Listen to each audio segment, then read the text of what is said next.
प्रधानमंत्री की तस्वीरों की बहुत चर्चाएं होती हैं, उनकी मुद्राओं की बहुत चर्चाएं होती हैं, बॉडी लैंग्वेज के बारे में बहुत हम लोग बात करते हैं।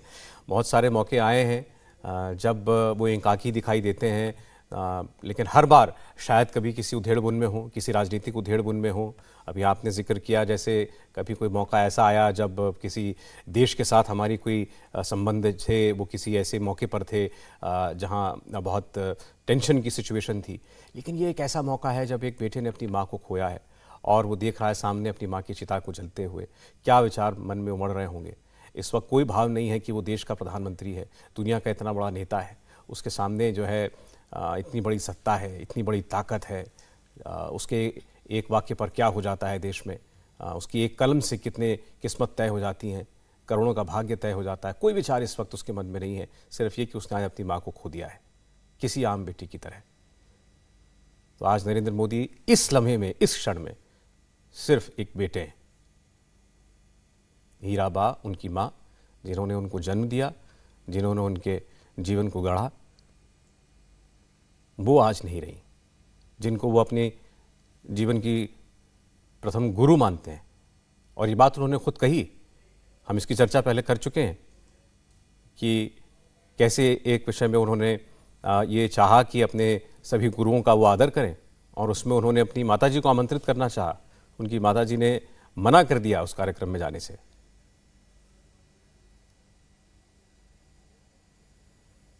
तो नरेंद्र मोदी के लिए, प्रधानमंत्री नरेंद्र मोदी के लिए आज एक संताप का दिन है। उनकी माताजी का निधन एक अपूरणीय क्षति उनके जीवन की। नहीं रही हीराबा। हालांकि अगर आप आयु की दृष्टि से देखें तो उन्होंने एक संपूर्ण जीवन जिया। अपने 100वें वर्ष में थी हीराबा, और जाते जाते भी अपने 100वें वर्ष में भी अपने बेटे को सीख देकर ही गईं।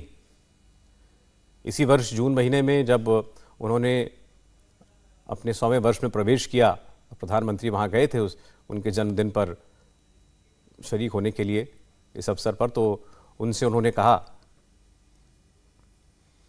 कि जीवन काम करो बुद्धि से और जीवन जियो शुद्धि से। बेटे को नसीहत हर मौके पर उन्होंने दी। और जैसे वो सार्वजनिक जीवन में सौरभ आए, उसके पहले उनकी माँ नरेंद्र मोदी को तू कहती थी।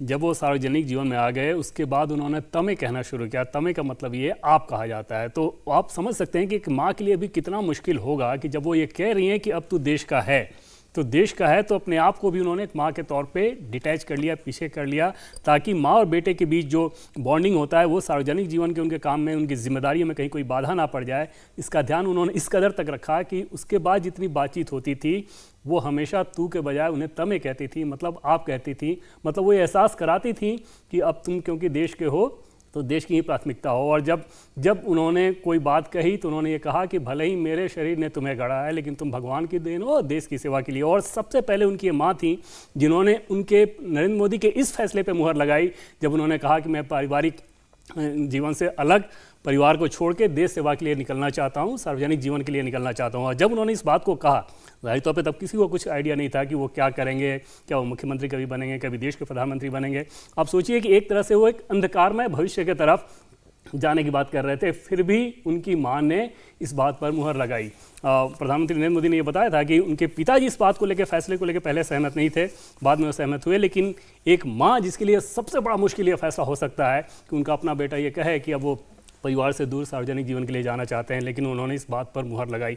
तो जब नरेंद्र मोदी इस बात को कहते हैं कि उनके व्यक्तित्व को गढ़ने में उनकी माँ का सबसे ज़्यादा रोल रहा, अनेक उदाहरण ऐसे हैं जिनसे इस बात को समझा जा सकता है कि वाकई आज नरेंद्र मोदी जिस रूप में दिख रहे हैं उसके पीछे अगर किसी का सबसे बड़ा त्याग है तो उस माँ का त्याग है, जो कि आज उन्हें छोड़ के जा चुकी हैं। लेकिन निश्चित तौर पे उन मूल्यों को देके गई हैं जिन मूल्यों के आधार पे नरेंद्र मोदी, आप देखें कि देश में जिस प्रकार से लोग उनको प्यार करते हैं, वो सारी चीज़ें उन्हीं मूल्यों के चलते हैं, उसी व्यक्तित्व के चलते हैं जो जिस व्यक्तित्व को लेके उनकी माँ ने उन्हें समझाया, उस व्यक्तित्व को गढ़ा।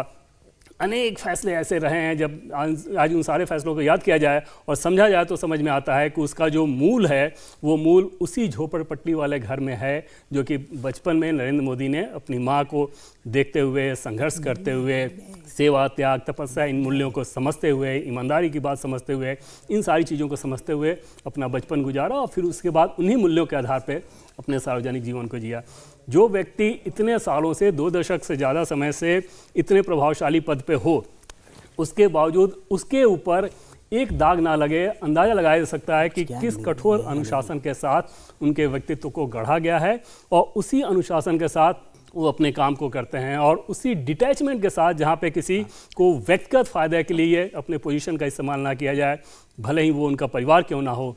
ये भावना अपने आप में बहुत खास बनाती है नरेंद्र मोदी को और शायद यही वो भावना है जिसके चलते आप देखें तो बाकी राजनीतिक दल चाहे जितनी भी कोशिश करें, अगर नरेंद्र मोदी का काट वो नहीं ढूंढ पा रहे हैं तो उसके पीछे कोई बीजेपी की पॉलिटिक्स नहीं है, बल्कि उसके पीछे नरेंद्र मोदी का अपना व्यक्तित्व है और उस व्यक्तित्व की स्वीकारता है पूरे देश में।